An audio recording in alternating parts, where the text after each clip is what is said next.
सुंदर सुंदर अपनी विनोद लीलाएं करते हैं, जिसमें रस होता है, जिसमें आनंद होता है। उस सब रसमयी लीलाओं का सुखदेव जी दर्शन कराते हैं। अब इन्हीं रसमयी लीलाओं में से एक और लीला है भगवान की माखन चोरी लीला। सबको पता है ठाकुर जी को माखन कितना प्रिय था। तो बोले प्रिय था तो अपने घर में खा लेते, 9 लाख गैया वाले के घर में माखन तो भंडार होगा। इतना माखन होता था कि बांटते बांटते मैया थक जाती। तो फिर कन्हैया को चोरी करने क्या पड़ी? बोले भैया कन्हैया गोपी के घर माखन खाने थोड़ी जाते थे। अब देखो रोज रोज किसी के घर ऐसे तो नहीं जाया जा सकता, कोई ना कोई बहाना तो चाहिए। जैसे कोई पड़ोसी नहीं होते, वो किसी घर जाते, आज क्या चाहिए? बोले आज थोड़ी चीनी दे दो। आज क्या चाहिए? आज चाय पत्ती दे दो। हमारे घर मेहमान आए, दूध खत्म हो गया, दूध दे दो। तो ऐसे कोई ना कोई तो बहाना बनाना पड़ता, तब तो जाकर के बार बार किसी के घर ऐसे मुंह उठा के थोड़ी चले जाएंगे। ठाकुर जी ने सोचा हम भी गोपी घर कैसे जाएं, वैसे तो बार बार जाना ठीक नहीं, तो कोई बहाना बनाते हैं।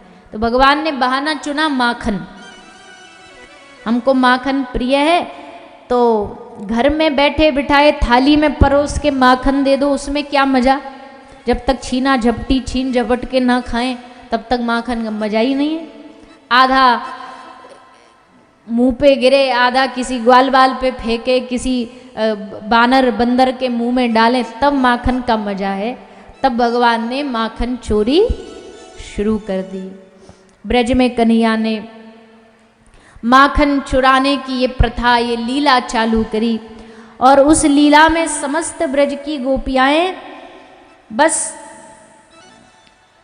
इसी इंतजार में, इसी प्रतीक्षा में हर रात को सोती थी कि जब सुबह होगी तो अगला जो माखन चोरी का जो नंबर है वो हमारा होगा।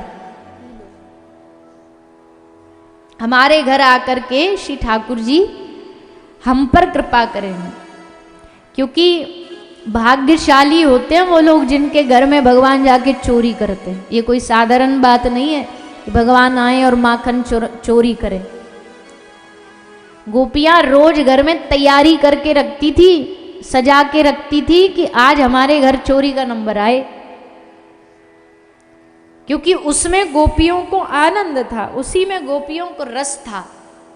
ऐसे जाकर के खिला देना, भगवान को कटोरी में भोग लगा देना, उसमें इतना रस नहीं जितना भगवान ये लीला करके गोपियों को रस देते हैं। तो आज ठाकुर जी घर घर जाकर के माखन चोरी कर रहे हैं। एक गोपी भगवान से निवेदन करती है, प्रभु आप सबके घर जा जा के माखन चुराते हो, मेरी बारी कब आएगी?